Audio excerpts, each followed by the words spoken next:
Muito bom dia, agronegócio. Hoje é quinta-feira, senhoras e senhores, 9 de maio de 2024, 8 horas mais 8 minutos pelo horário oficial de Brasília. Sejam bem-vindos. Esta é a nossa abertura de mercado que acontece aqui pelo Notícias Agrícolas, pelo nosso site, pelo nosso canal no Notícias Agrícolas Oficial e também pelo nosso canal no YouTube. Agora sim, fechando meu áudio por aqui.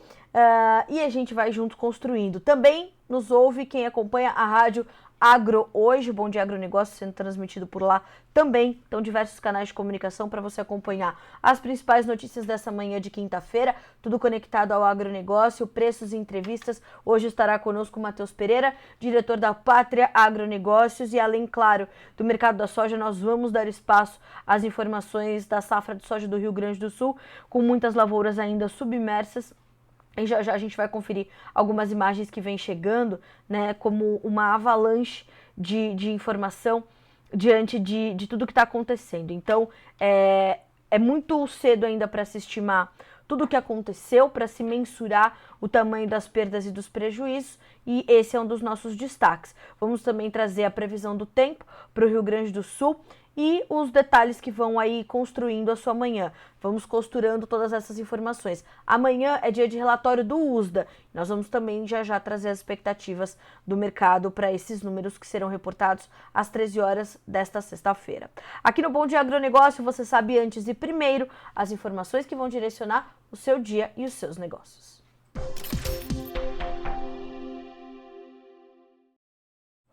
Vamos começando com os preços, portanto, as bolsas internacionais já estão em funcionamento e destaque para os preços dos grãos que voltam a subir nesta quinta-feira. Soja, milho e trigo em boas altas. Nós temos então o contrato julho da soja 0,4% de alta, 12 dólares e 33 centes por bushel. O milho 4 dólares e 60, 0,4% de alta. O trigo 1,6% de ganho, 6 dólares e 44 centes por bushel. Ainda em Chicago, farelo de soja volta a subir, 0,8% de ganho, 381 dólares e 40 centes por tonelada curta. E o óleo de soja caindo, subindo, acabou de virar, subindo timidamente 0,09%, 43 centes mais 83 por libra-peso. Essa mesma alta que registra agora estava registrando no campo negativo ali com 0,05, 0,6 de baixa, voltou a subir. Então, o óleo de soja naturalmente puxado ali pelo seu complexo. Destaque para o trigo, tá? Que está liderando as altas em Chicago nesta quinta-feira. Seguimos aqui com a Bolsa de Nova York agora. O café, depois de todos os ajustes que passou já nesta semana, volta a subir, tem 1,4% de ganho para 2 dólares por libra-peso. 2 dólares mais 23 centésimos, né? Não cents. O açúcar, 0,5% de alta, também se ajustando depois da volatilidade intensa, então 0,5% de ganho para 19 centes mais 70 por libra-peso. Nós temos ainda o algodão ainda recuando, ontem caindo forte, hoje volta a ceder 1,7% de baixa para 78 centes mais 69 por libra-peso. Então, as commodities agrícolas praticamente todas elas em campo positivo, numa alta generalizada, depois das baixas generalizadas de ontem. O único na contramão é o algodão. Com o petróleo, começamos a checar os demais grupos de commodities e o petróleo tem dia positivo, tanto para o WTI quanto para o Brent. O WTI, 0,9% de ganho, são 79 dólares e 69 centes por barril. O Brent, 84 dólares e 24, a alta é de 0,8%. Lembra você que o Brent é o reflexo do quadro global de oferta e demanda, tá? É o indicador mais importante aí para entendermos o mercado internacional de petróleo. Gás natural, 0,8% de baixa, o ouro também caindo, 0,2% de queda, a prata se destaca 1,1% de avanço e o cobre 0,3% de baixa. Nós temos ainda de monitorar o dólar index e nesta manhã de quinta-feira alta de 0,2% para 105.620 pontos. Hoje parece ser um dia daqueles em que tudo vai subindo um pouquinho, vai se ajustando para entender quais serão as informações que vão voltar a impactar os mercados, né? Parece ser um dia desses. Na bolsa de Dalian, mercado futuro chinês já fechado, nesta quinta-feira. Levantamento da Agriinvest Commodities nos aponta fechamento positivo para farelo e milho, mas bastante negativo para o óleo de soja. E eu continuo complementando as informações sobre o farelo de soja na Bolsa de Dalian, no mercado chinês, porque ele impacta diretamente no consumo de soja importada, ou seja, de soja que vem para a China, do Brasil, dos Estados Unidos, da Argentina. E Eduardo Vanin nos explica que o farelo por lá continua firme, apesar da forte queda dos futuros em Chicago ontem, Dalian encerrou firme. Hoje os futuros encerraram estáveis nos curtos vencimentos. As margens de esmagamento estão boas contra a soja brasileira para junho e julho, em torno de $20 por tonelada, não incluindo os custos industriais. Na China já se fala em parada de algumas fábricas mais ao sul. O motivo seria a piora das margens. Complementando essa situação para o complexo soja, só antes da gente caminhar para as nossas manchetes de hoje, Vanin nos explica ainda que há duas dinâmicas em andamento no Brasil. A continuidade do programa de exportação de soja, que flui muito bem, desempenha muito bem, e a expectativa de uma melhora das margens de esmagamento internamente. O motivo 1, nem sinal de transição dos programas de soja para milho nos terminais e corredores de exportação, o que deve se intensificar mais no segundo semestre. A margem de originação da soja está boa para credores com fluxo de caminhões como Barcarena e Itaqui. No corredor Rondonópolis-Santos, via ferro, já está mais difícil, já está um pouquinho pior. Então, atenção. Um outro ponto importante, o Farmer Selling, a comercialização de soja na Argentina está ganhando ritmo, a CBOT está subindo, vai motivar também melhores negócios para os produtores argentinos. Então, a dinâmica do complexo soja internacional está neste ritmo. No quadro de entrevistas, Matheus Pereira, diretor da Pátria Agronegócios, nos traz mais detalhes, portanto, do atual momento do mercado da soja. Sugiro que você revisite a entrevista que fizemos ontem com Carlos Cogo, sócio-diretor da Cogo Inteligência em Agronegócios, aqui no fechamento do mercado, porque ontem ele trouxe uma visão muito ampla sobre este mercado, em especial para o mercado brasileiro, trazendo essa importante e notória melhora dos patamares de preços no Brasil no último mês, principalmente aí nesse último mês de abril, começo do mês de maio, sinalizando que o principal pilar de suporte para os preços agora são os prêmios, mas que eles tendem a voltar a ficar negativos para os primeiros vencimentos de 2025. A relação é importante, a entrevista está disponível para você aqui no Notícias Agrícolas. Às 8 horas e 15 minutos pelo horário oficial de Brasília, a gente vai começar a checar as manchetes dessa quinta-feira. Vamos para as notícias da manhã.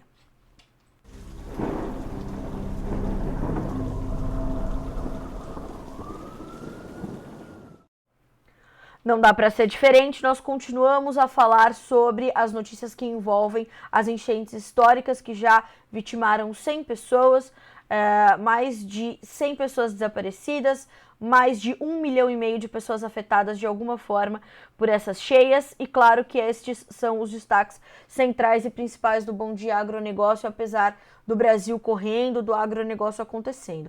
A primeira informação, eu não diria nem que é uma notícia, mas a primeira informação que eu quero dividir com vocês é essa guerra de narrativas que vai dominar esse momento do que estamos vivendo, essa politização do caos, essa politização da tragédia. Bom, uma das notícias que mais repercutiu essa semana foi a notícia da Folha de São Paulo, dando conta de que o governo Lula teria recusado uma ajuda do Uruguai, que incluía, né, um helicóptero, drones, 2 lanchas, socorristas e mais, né? E um avião, então era um helicóptero, um avião, 2 lanchas, drones, socorristas e as doações humanitárias que viriam do Uruguai. O pedido foi feito pelo governador Eduardo Leite, do Rio Grande do Sul, ao Uruguai, dada ali a proximidade, né? Dada ali o Uruguai é um país de boas relações com o Brasil, que hoje tem um governo oposto ao que se instalou aqui, né? Ele está, Lacalipu está, o presidente uruguaio está completamente do lado oposto do que ocupa politicamente o presidente Lula. Isso é importante trazermos esta contextualização.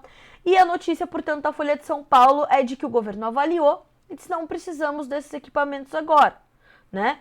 Na sequência, essa notícia da Folha foi amplamente repercutida pela mídia brasileira, inclusive o Notícias Agrícolas trouxe essas informações, dizendo: a Folha de São Paulo apurou o quê?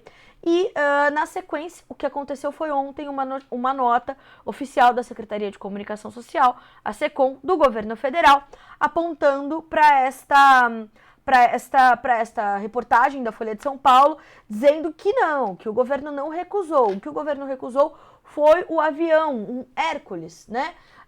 Porque não teria infraestrutura aeroportuária viável para receber esta aeronave.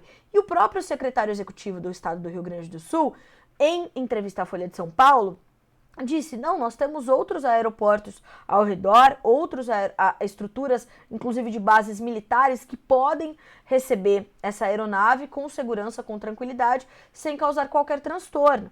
Né? E precisaríamos sim desta ajuda, toda ajuda nesse momento é necessária e bem-vinda. E veio então essa nota, teoricamente, né, e desmentindo a Folha de São Paulo. A nota oficial está disponível para você aqui no Notícias Agrícolas, está em destaque na nossa página inicial, porque, claro, nós precisamos dar o outro lado da informação. Agora, a guerra de narrativa continua e a Folha de São Paulo trouxe a manchete e trouxe em manchete uma situação bem clara ainda do seu posicionamento, dizendo que o governo Lula mente, né? Manchete da Folha de São Paulo. Eu vou trazer para vocês ipsis literis para que a gente não cometa nenhuma comunicação ruidosa, né? O ruído é diferente da informação. O governo mente ao afirmar que não dispensou oferta de ajuda do Uruguai ao Rio Grande do Sul. Nota da SECOM, que é essa nota que foi trazida na tarde de ontem, omite lanchas, drones e... vou abrir aqui para terminar de ler para vocês. Omite drones, lanchas e socorristas que foram oferecidos, portanto, ao Uruguai. Então, há essa contínua, né, essa contínua guerra de narrativas. No post da Folha, no Instagram, né, no Instagram da Folha de São Paulo, a Folha é taxativa e diz, abre aspas, a SECOM, Secretaria Especial de Comunicação Social do governo Lula, mentiu nesta quarta-feira ao afirmar em nota oficial que o governo brasileiro não recusou oferta de ajuda do Uruguai para operações de socorro às vítimas das cheias no Rio Grande do Sul. Na terça-feira, a Folha revelou que o governo Lula dispensou uma oferta de ajuda do Uruguai por lanchas, um avião e drones para auxiliar no resgate às vítimas das enchentes no Rio Grande do Sul. A notícia está disponível na Folha de São Paulo e você pode lê-la na íntegra. Não bastando, a SECOM veio e trouxe, porque essa aqui já é a tréplica da Folha de São Paulo. A SECOM veio e bateu de novo na Folha e disse o seguinte: é bem dura a gente ter que noticiar isso, mas é importante para que fique claro para a nossa audiência o que está havendo. A nota à imprensa da SECOM diz: Folha acusa o governo de mentir, mas não mostra qual é a mentira. O primeiro trechinho dessa nota. Em texto publicado na noite dessa quarta, sem ouvir nenhum representante do governo, o jornal Folha de São Paulo faz uma acusação grave. Afirmou que o governo mente ao afirmar que não dispensou oferta de ajuda do Uruguai ao Rio Grande do Sul. Para sustentar essa afirmação, o jornal compara uma nota da assessoria de comunicação do Ministério da Defesa com uma nota da SECOM sobre o mesmo tema, como se fossem contraditórias. Não são. A nota do Ministério da Defesa afirma que o Comando Militar Conjunto declinou da oferta da aeronave do Uruguai por restrições de pistas disponíveis para pouso em Porto Alegre. Essa é a segunda nota da SECOM. A primeira traz até a foto do helicóptero uruguaio atuando, né, ou em solo gaúcho. Agora, a Folha insiste em dizer que os drones, as lanchas e os socorristas, além do avião Hércules, que pousa, segundo os especialistas, em 850 metros de pista, né, não foram absorvidas. E duas lanchas me parece que fariam bastante diferença para salvar as vítimas ali que ainda estão ilhadas. Cidades como Eldorado, Santa Maria, Mussum, Roca Salles estão devastadas e ainda Canoas com os níveis ainda de água muito elevados. Todas essas informações estão na Folha de São Paulo, estão no portal do governo e você pode. Eu vou repetir o que eu trouxe nos stories que eu fiz ontem, lá no perfil jornalista Carla Mendes, né?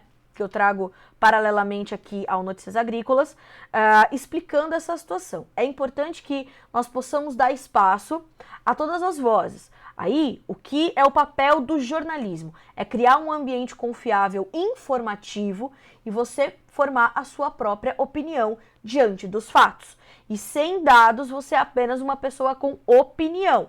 Você quer ter uma opinião embasada, né? Precisa entender quais são os fatos. Até este momento, a Folha sustenta a sua posição, mesmo diante das notas da Secretaria de Comunicação do governo federal, do governo Lula. 8 horas e 23 minutos pelo horário oficial de Brasília.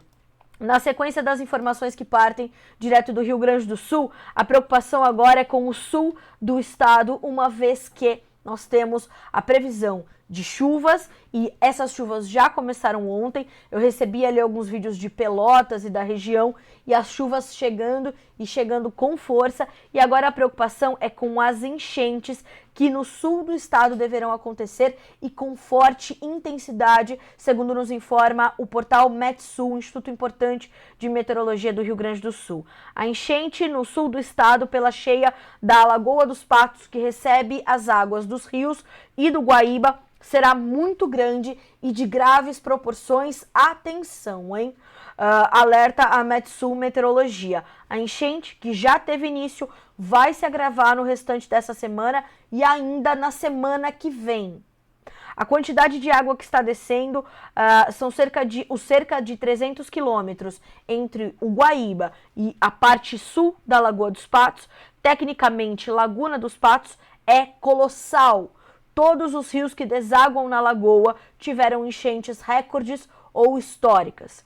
O maior deles, o Jacuí, alcançou volume absurdamente alto, o que explica a catástrofe em seu delta na Grande Porto Alegre. A usina de Dona Francisca atingiu capacidade máxima do vertedouro no final de abril. A vazão recorde equivale à cheia decamilenar da barragem, ou seja, o que poderia se esperar em recorrência estimada uma vez a cada 10 mil anos.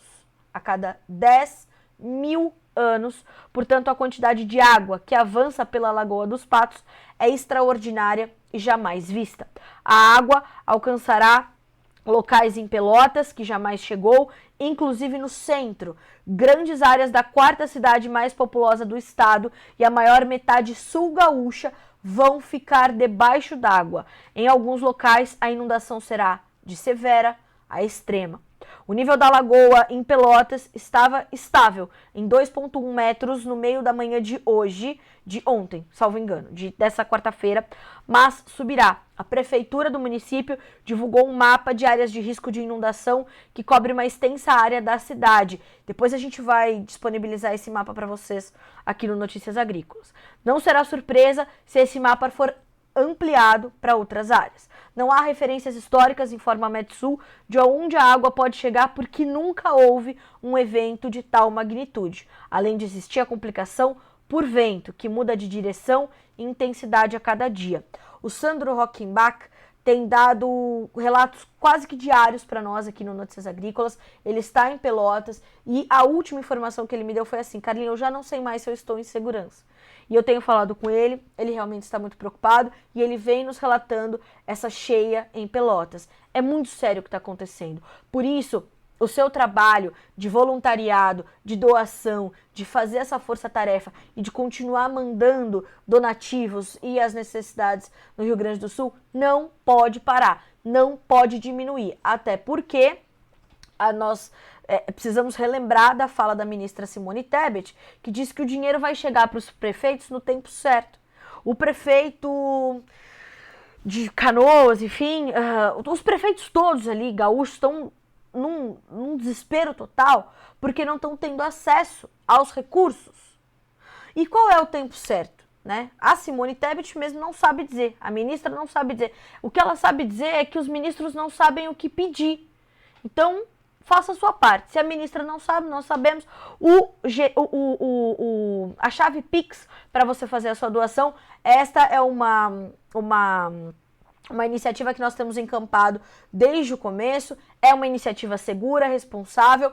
Afaste-se dos golpes, né? Então, esse e-mail enchentes@vaquinha.com.br é uma iniciativa do Baldin Colono e do Matheus, finalista do Big Brother. Por que eu falo isso? Porque é como ele ficou conhecido. E ele logo, né, se posicionou, se mobilizou junto do Baldin. O Baldin é amigo, inclusive, é primo da Gabriela Tonial, uma grande parceira do Notícias Agrícolas, membro da Associação de Olho no Material Escolar, amigo de infância do nosso programador aqui no Notícias Agrícolas, então sabemos do que estamos falando. É uma iniciativa confiável, já arrecadou milhões de reais e esse dinheiro está chegando efetivamente. Há muitas outras iniciativas sérias. Continue fazendo a sua doação. As AproSojas todas estão reunidas, o Pecuária Sustentável, enfim, uma série de iniciativas estão todas aqui no Notícias Agrícolas. Dando sequência dessa notícia. Então, para finalizar as informações da Metsul, o Rio Grande deve ser outra cidade severamente afetada pelas inundações à medida em que chega a maior quantidade de água vinda do norte em direção ao canal de deságue no Oceano Atlântico. Também em Rio Grande haverá inundação significativa em vários pontos. São prováveis inundações que afetam trechos de rodovias da região com bloqueios ou totais ou parciais. Com grande volume das águas, o tamanho das lagoas deverá se expandir com as águas inundando lavouras ainda não colhidas e atingindo o gado. Será uma situação tão extraordinária que as lagoas Mirim e dos Patos podem se unir, olha que loucura, pela inundação na região e no canal São Gonçalo, formando uma única e grande massa d'água. Senhoras e senhores, estejam em segurança, vocês que estão nos ouvindo, se é possível, né?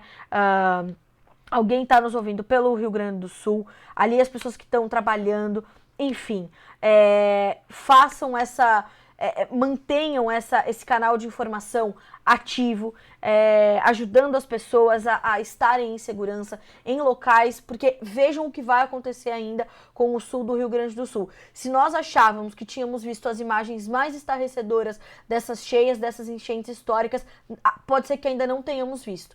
Porque essa enchente que pode alcançar o sul do estado, deve alcançar, né, tem que evacuar o mais rápido possível o sul do Rio Grande do Sul. Aqui nós seguimos em oração, em boas vibrações e no trabalho de garantir que os voluntários, inclusive, tenham condições para trabalhar.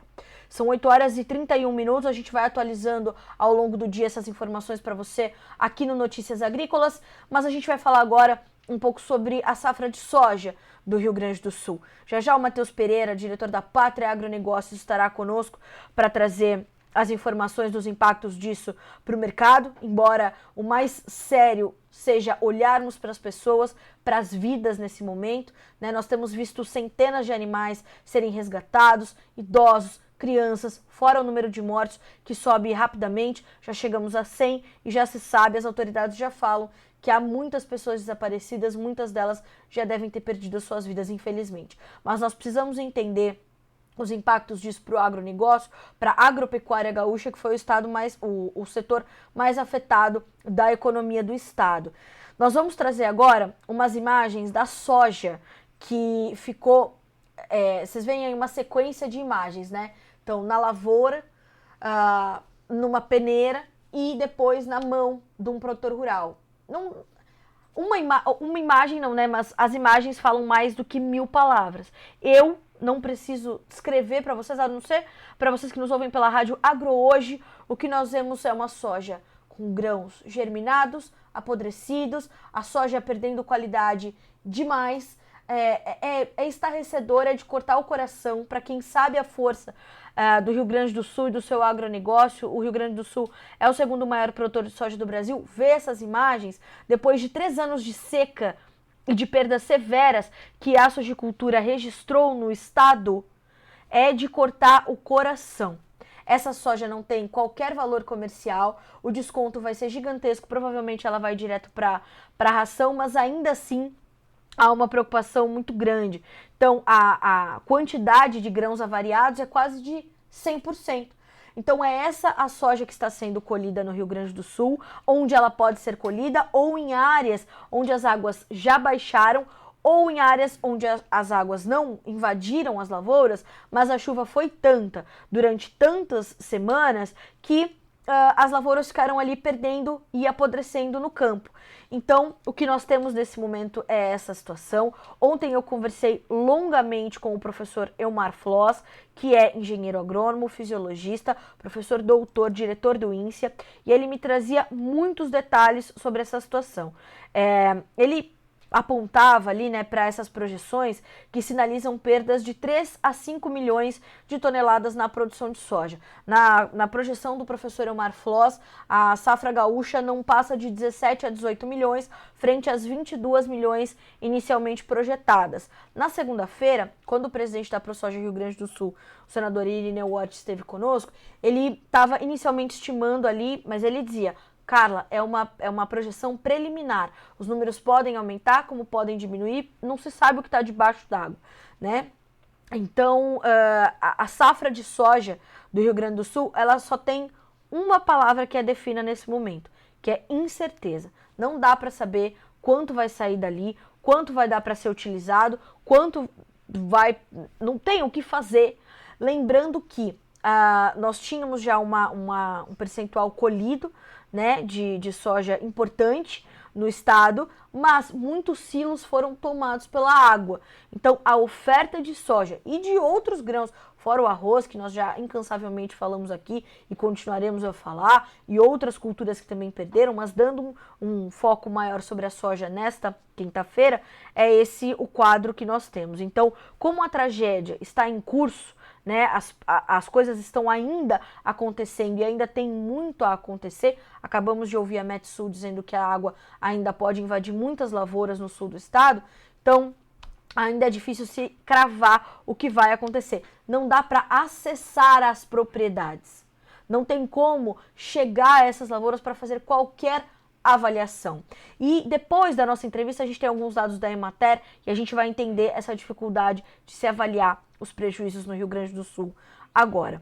Na sequência, o que vocês vão acompanhar são os vídeos que continuam chegando do Rio Grande do Sul, entre eles um que vai detalhar um pouquinho a colheita da soja sofrida no estado do Gaúcho nesse momento. Na sequência, a gente volta para conversar com o Matheus Pereira, diretor da Pátria Agronegócios, e falar um pouco mais dos impactos disso para o mercado. Fala, galera! A gente está aí passando a atualização do agro. Tá difícil, pessoal, tá difícil. Eu sei que tá uma catástrofe, tá todo mundo precisando, mas o agro vai precisar de uma atenção especial. Gente, depois de mais de uma semana, eu escuto, hein? Conseguiu colher um dia, pessoal. E agora a gente estava colhendo e já começou a chover de novo. Vocês podem escutar aí. Olha como já estava a situação. Olha o chão aí, pessoal, ó. Olha como estava a situação já.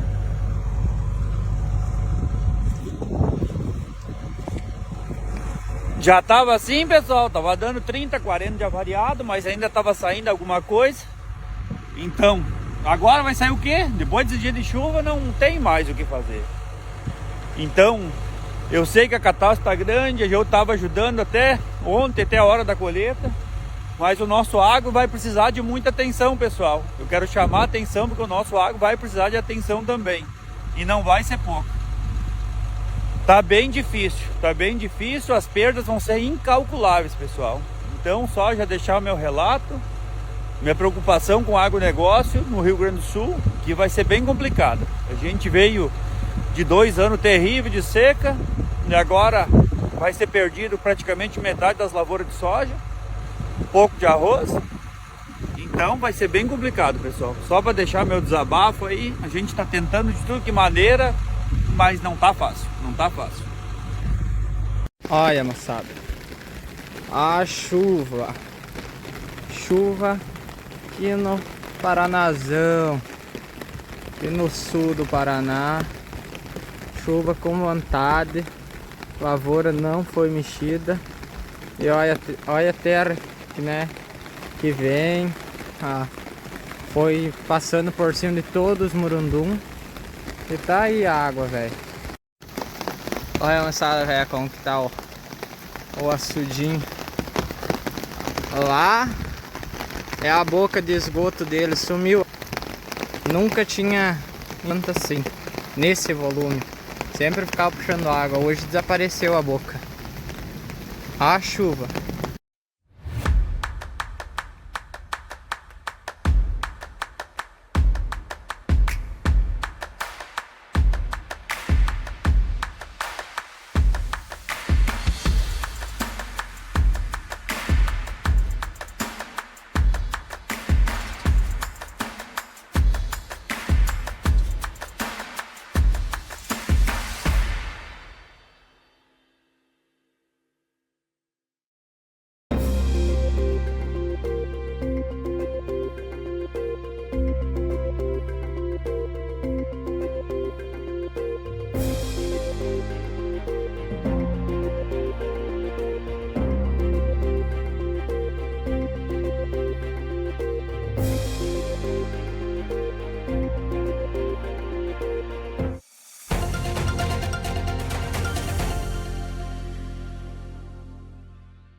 É difícil, né? Como eu falei, aquelas imagens da soja já trazem essa coisa que a gente tem que digerir, todo dia tem que engolir uma notícia dessa, difícil.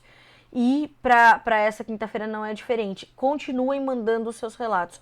É muito importante que vocês mandem esses vídeos, essas fotos, para que nós possamos expor aqui, né, para nossa audiência e para o Brasil todo. Há pessoas de fora do Brasil que acompanham o Bom Dia Agronegócio diariamente, Estados Unidos, Paraguai, Uruguai, Argentina, México.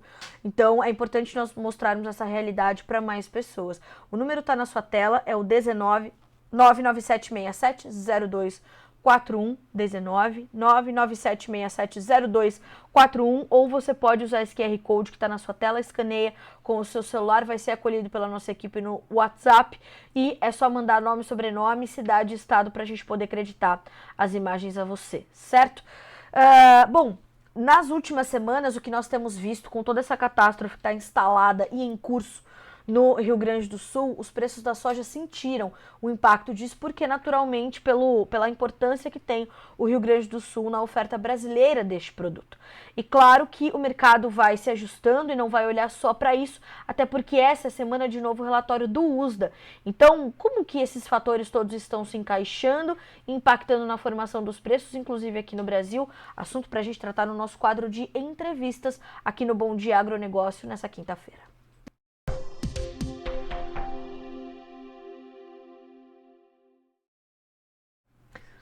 E se é quinta-feira, é dia de Quinta com a Pátria. Matheus Pereira, meu amigo, seja bem-vindo. Bom dia, Matheus, que é diretor da consultoria. Seja sempre bem-vindo, é bom estar contigo, embora nessa semana, acho que vai ser a semana mais triste em que já estivemos juntos aqui no Bom Dia Agronegócio, né, Matheus? Carla, bom dia, né? É para dizer que é bom, né? Mas a gente vem presenciando todo esse cenário catastrófico, né? No território dos nossos compatriotas gaúchos, problemas que parece que não se começam a resolução, chuvas que voltam agora nos próximos dias, problemas, assim, é realmente um problema humanitário muito grave que a gente passa aqui no Brasil. É o que eu tenho falado, né? Os ossos do ofício, né, Matheus?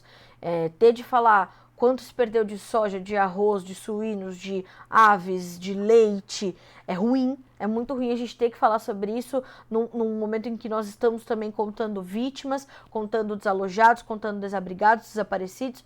É uma tragédia, acima de tudo, humanitária. Mas o agronegócio do estado, talvez o setor mais afetado da economia gaúcha nesse momento. E sem os problemas pararem de chegar. Não sei se você estava, né, com condições de acompanhar o Bom Dia Agronegócio antes. O sul do estado ainda vai sofrer uma inundação sem precedentes. É uma tragédia anunciada. E o que a gente viu até agora pode se agravar ainda mais. Exato, Carla. Sem, claro, tirar do pedestal o fator mais importante, né, que são a vida de seres humanos, né, mas focando, né, no nosso nicho do mercado, né, que é entender e compreender, né, as relações econômicas, né, com o Exato. agronegócio. É um mercado que está sendo amplamente afetado. O Rio Grande do Sul, que é o maior produtor de arroz do nosso país, né, cerca de 2/3, quase 70%, né, de todo o arroz produzido no Brasil não é pelo MST, tá? Você que está assistindo, que fica levantando essa bandeira equivocada, quem alimenta o Brasil são movimentos sem terra. Não é. Quem alimenta o Brasil, quem alimenta a cesta básica no Brasil são os gaúchos. E que, infelizmente, agora, né, estão passando por uma tragédia. E como eu já falei, né, como você também ressaltou por aqui, cara, assim, é uma tragédia que ainda não tem uma luz no fim do túnel. Tá? Ainda tem muitas chuvas para chegar em território gaúcho, né? Que virou realmente um funil de escoamento dessa quantidade imensa de água caindo em toda a região sul brasileira, né? É chuva que cai desde Santa Catarina, que vai adensando, vai concentrando, vai escoando, né? Escoando, né? Através dos canais ali gaúchos, né? Acabam, enfim, sobreaquecendo ou, enfim, superlotando realmente a capacidade de escoamento total. Então, é um grande problema. É soja perdida, é arroz perdendo, é rebanho morrendo debaixo d'água afogado. Então, realmente, assim, é uma. A gente começou a fazer o levantamento, Carla, já desde da semana passada, quando começou a ter esses problemas, né? Aqui na Pátria, a gente. Não é que nós temos um satélite, a gente pagamos, né? Alguns satélites para fazer monitoramento em loco, né? Em algumas regiões específicas, né? De atuação da Pátria. E desde que esses trajetos começaram, a gente focou realmente, concentrou, né, em levantar o que é perdido em território gaúcho. E apesar de agora, né, a gente começar a visualizar, né, via satélite mais, né, do que foi inundado, que já está em processo de redução, né, de água, a gente vê chuvas chegando nos próximos dias, né, que vai mais uma vez, né, intensificar e dificultar o levantamento preciso, né, do que realmente está sendo perdido, o que realmente impacta, né, no agronegócio brasileiro. Matheus, como é que você avalia essa situação para a soja? Como eu falei, né, as imagens dessa soja, elas são de cortar o coração, porque os gaúchos sofreram 3 secas seguidas por conta do Laninha e agora estão vivendo esse caos. E como uma avalanche, a gente vai recebendo essas fotos da soja germinada, apodrecida, grãos ardidos, avariados. Não tem palavras para descrever o que chega.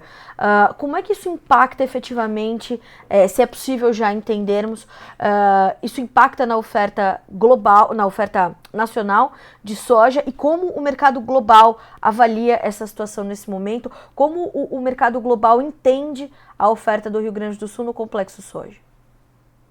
Cara, sendo bem objetivo, né, no levantamento total, né, das áreas que foram inundadas, né, que poderão ainda sofrer consequências de agora em diante, né, a gente chegou a um total de quase entre 2,4 a 2,8 milhões de toneladas de soja que estavam sob esse risco, sob essa ameaça, tá? E como a gente chegou nesses números entre 2,4 e 2,8? Pegamos lá os 35% que faltavam ainda de colheita, né, em todo o Rio Grande do Sul, retiramos, né, desses 35% somente a área que realmente está sendo afetada com as enchentes, né? Se a gente for lá ver regiões do noroeste, por exemplo, do Rio Grande do Sul, são problemas? São, nada tão calamitoso, né, como se observa em todo o lado leste, né, do estado.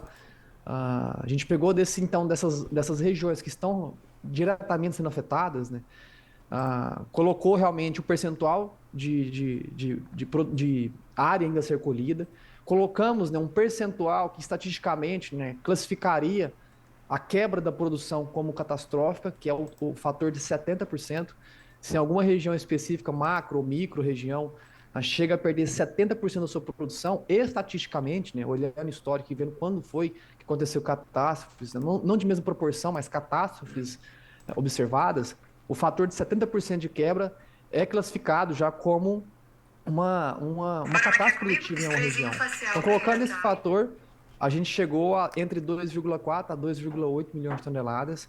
Como eu disse, talvez na segunda-feira que vem, né, quando as chuvas mais uma vez darão trégua, né, para a gente começar mais uma vez fazer o retrabalho, o relevantamento, poderíamos chegar talvez em números muito maiores. Tá? Mas até então, né, por perdas de qualidade, por perdas de produção total, há clientes Pátria que nos mostraram, né, não foi nem relatos assim da boca para fora, nos mostraram realmente, através de videoconferência, né, soja que sujou dentro da vagem.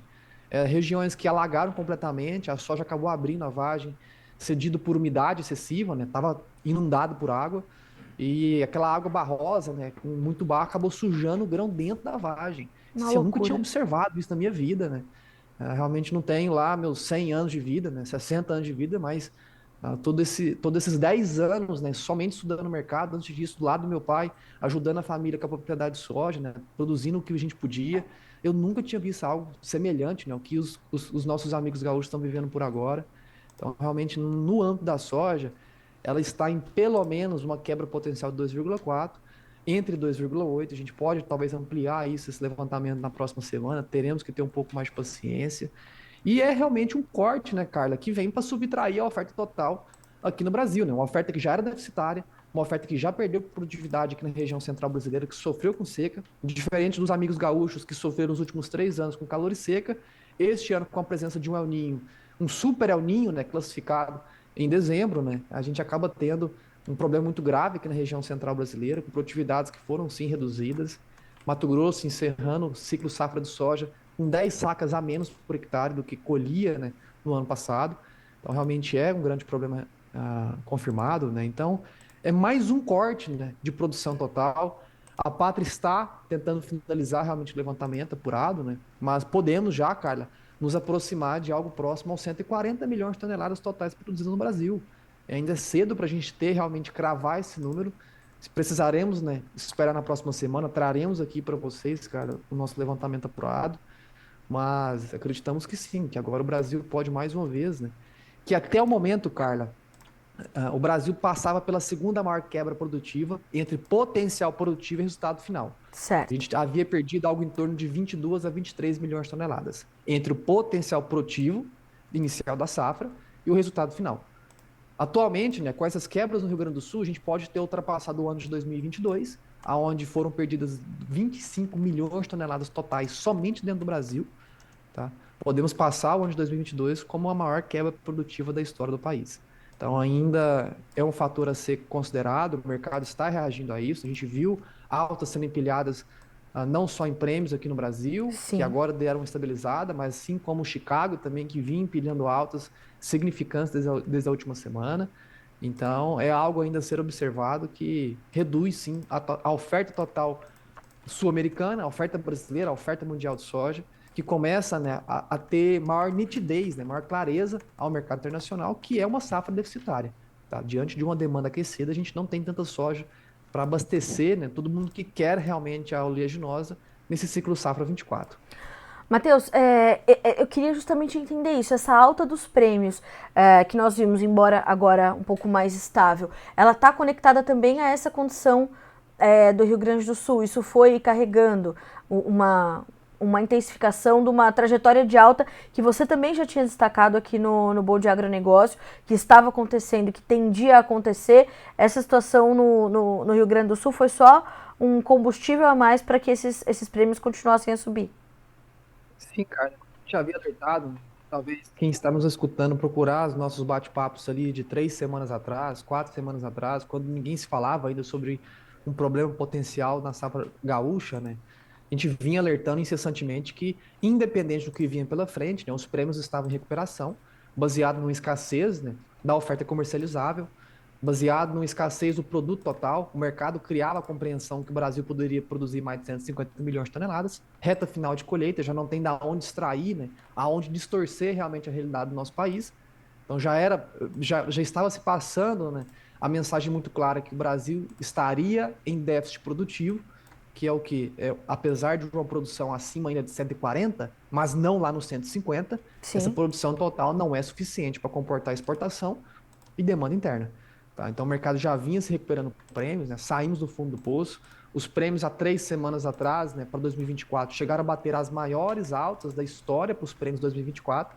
A gente olhar já as ofertas de um ano atrás, 18 meses atrás, para as ofertas de entrega 24, a gente nunca tinha chegado a prêmios tão positivos quando tínhamos chegado há 3 semanas atrás. Certo. Tá? Pura consequência realmente dessa escassez, né? Mostrando realmente na prática, né, o mercado físico, que a oferta não estava naquela pujança toda, né? Como alguns equivocadamente levantam a bandeira até hoje, não sei qual motivo, talvez o interesse particular, talvez financiados realmente para levantar essa percepção que está sobrando e não faltando, mas o mercado por si só, né, estava mostrando de maneira prática, através desse empilhamento dos prêmios, que a oferta total brasileira não estava realmente na sua plenitude. Pelo contrário, estava realmente já em contração.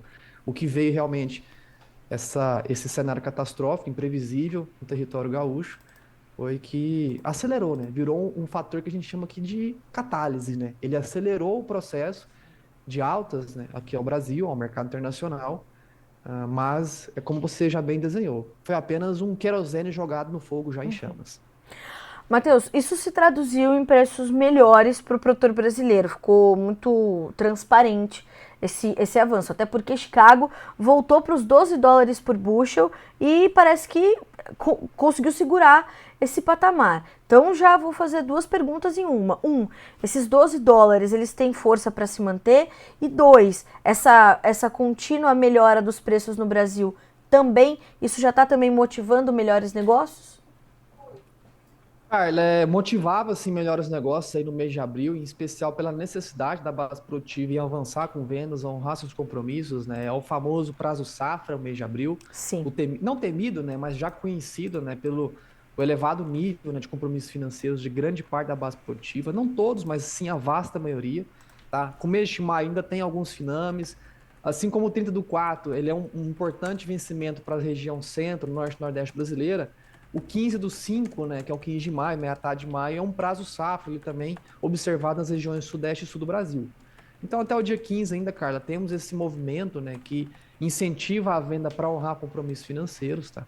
Passado esses prazos, né, a gente vê que o mercado começa a restringir cada vez mais, né, a base produtiva com soja em mãos começa a restringir cada vez mais o produto a ser comercializado, tá? Não é que vai sumir a soja, ela vai estar lá. Só que grande parte quem retém o produto não tem necessidade iminente de venda. Na falta de necessidade iminente de venda, cara, realmente o comprador ele vai ter que fazer um esforcinho maior para fazer a originação, que é pagar mais pelo produto em mãos, né, retido na mão do produtor. Então a gente vê que o mercado sim está justificando o empilhamento de altas, tá? Sendo bem objetivo em relação aos preços em Chicago, não é típico desta época do ano o Brasil estar no palco, né, nas atenções do mercado internacional. Nessa época do ano, Carla, já começa aquele processo gradual, né, da movimentação dos focos, né, que é o mercado deixando de olhar cada vez mais a safra brasileira, migrando gradativamente para a construção da nova safra norte-americana. Nossos principais concorrentes, quando o termo é a oferta de soja mundial, tá? Por isso que a pátria, né, vai, né, aos campos, né, como estamos indo agora no dia 22 de maio, estaremos lá no Delta do Mississippi, olhando o plantio, fazendo levantamento de safra, para realmente entender o dimensionamento total da produção, Sim. alertar os nossos clientes, né, prepará-los, né, criar estratégias de comercialização. E sendo bem objetivo, Carla, a safra norte-americana está, até o momento, né, pelos dados que temos ali ainda de maneira via satélite, conversando, né, com clientes e com amigos, né, em território norte-americano, é uma safra muito boa que se desenvolve até então. Tá? Estatisticamente, né, não é comum a gente ter 5 problemas consecutivos de safra no planeta. Né? Tivemos 4 no passado, Sim. seguido de 3 laninhas virando um super El Ninho, que acarretou, né, não só aqui na América do Sul, mas também na América do Norte, problemas de safra generalizados. Tá? E não é comum, né? Estatisticamente é uma probabilidade muito baixa, né, de ter um novo problema recorrente para a construção de oferta. Então é improvável, né, realmente que os preços em Chicago se mantenham em altas agressivas. Vemos mais uma possível estabilidade dos preços, né, entre 11,50 e 12,20 aí para esses próximos meses, viu, Carla? Matheus, o Mário Dossi te pergunta o seguinte: bom dia, Matheus e Carla. Falo de Dourados, Mato Grosso do Sul. Pergunte ao Matheus a expectativa para o relatório. O Mário já está aqui alinhado comigo, né, Mário? E já era a minha próxima pergunta para o Matheus. O Matheus está trazendo aqui o que a gente já sabe, né? O que a gente já sabe não, o que ele já sabe e o que está previsto. Agora, amanhã, Matheus, é dia de novo relatório do USDA, do Departamento de Agricultura dos Estados Unidos chega com o seu relatório mensal de oferta e demanda e as primeiras projeções para a safra 2024-25. É um relatório que causa um pouco mais de ansiedade no mercado justamente por trazer essas primeiras projeções? Carla, ele causa ansiedade, ele começa a mostrar a safra 24, 25, né? Aonde que no Brasil ainda nem se comenta, né, sobre a dimensão total. Para a América do Sul, o SDA só usa, não vou dizer artimanhas, mas artifícios, né, matemáticos para projetar o que vem pela frente, né? Só calcula a projeção de área em crescimento, baseado no crescimento dos últimos 5, 10 anos. Produtividade também usa estatisticamente projetando, né? Não há estimativas no levantamento de amanhã do SDA para a safra sul-americana, né? Para a safra norte-americana, sim, já existem estimativas de área, levantamentos de campo. Tá? Então, realmente é algo que pode ser um pouco em números mais palpáveis. Né? O grande foco de atenção amanhã para a safra sul-americana ainda é o ciclo 23-24, que é o ciclo que a gente está concluindo agora, tá? Onde é inquestionável, Carla, que é necessário uma redução da produção total brasileira de soja, assim como nos nossos vizinhos hermanos, né, argentinos. Inquestionável. Eu acredito que grande parte da falta, né, de atualização do SDA para os números de safra aqui no Brasil, ele vem da dificuldade, talvez, do órgão, né, em projetar o que vai ser realmente a demanda chinesa por soja. Porque, em contrapartida, quando se olha apenas a demanda soja chinesa, né, é uma demanda saudável, é uma demanda recorde, está comprando níveis extraordinários de soja. Vamos bater provavelmente mais um recorde de importação chinesa agora no mês de maio, como batemos em abril. Foi o segundo melhor mês de fevereiro da história, o melhor mês de janeiro da história. Provavelmente ainda faltam 20 dias para o encerramento do mês de maio. Encerraremos provavelmente com um número recorde de embarques, né, em direção à China, da nossa soja. Tá? Então, eu acredito que quando olha, né, para os números do USDA, que estima, né, números de uma demanda muito agressiva de soja chinesa, e quando vê a tentativa de corte de oferta brasileira, né, acaba que a balança do próprio USDA se torna negativa, e isso é impossível de acontecer. Não tem como a gente ter um resultado negativo, né, da balança total de soja e milho, ou de qualquer outro grão total analisado, né, quando se compara oferta e demanda. Então, eu acredito que o grande problema agora do USDA, né, é como eles vão realmente articular para reduzir, né, a demanda decorrente de uma necessária redução de oferta. Não há soja para todo mundo que quer. Se o Brasil exportar 102 milhões de toneladas de soja, como exportou no ano passado, não sobra soja nem para galinha aqui dentro do Brasil. Então, é algo que sim vai ser notado aí no levantamento de amanhã. Atenção total também ao comportamento da demanda, Matheus? Com toda certeza, Carla, uma demanda saudável, tá? Uma demanda que, como eu já disse, é necessário. Se o SDA for realmente trazer números de produção mais realísticos, né, que seja próximo a 145, 146, como na Conab, mas, enfim, muito longe dos 154, que é impossível ser alcançados aqui no país. Tá? Se realmente for reduzir essa oferta total, vai ser necessária a redução de demanda. Não há matemática suficiente que faça aparecer soja de onde não existe. Tá? Então, é provável também que a gente tenha uma contração de demanda decorrente, né, de uma forte oferta. Matheus, eu quero muito te agradecer pelas informações e principalmente por essa análise tão completa em relação à condição ali do Rio Grande do Sul e a dificuldade que se tem de fazer o acesso a essas propriedades para se entender o tamanho e a extensão do prejuízo e o impacto que isso traz para o mercado. É valiosa essa informação nesse momento, apesar de sabermos que a gente tem que olhar para as pessoas em primeiro lugar. Então quero te agradecer mais uma vez, meu amigo. É sempre bom estar com você. Quinta-feira que vem estamos juntos novamente. Estamos juntos, Carla. Só quero trazer um pequeno alerta também, né? Sei que todo mundo ali está empenhado em realmente ajudar os nossos irmãos, assim dizendo, né? Antes de mais nada, somos todos humanos, né? Em território gaúcho, sei que há vários movimentos, né, de levantamento financeiro, levantamento de doações físicas, né. Eu peço também àqueles, né, que do setor rural, que sempre tem um sindicato rural ao teu lado, né, que olhe também para os sindicatos rurais dentro do território gaúcho, né. Sindicatos rurais que estão sendo usados como base de abrigo, né, como eu cito aqui o caso de Guaíba, região ali muito próxima a Porto Alegre, ao lado de Eldorado, que foi tomado 95% por enchentes, né, do município, não estou falando da região metropolitana, não. 95% do município foi tomado por água.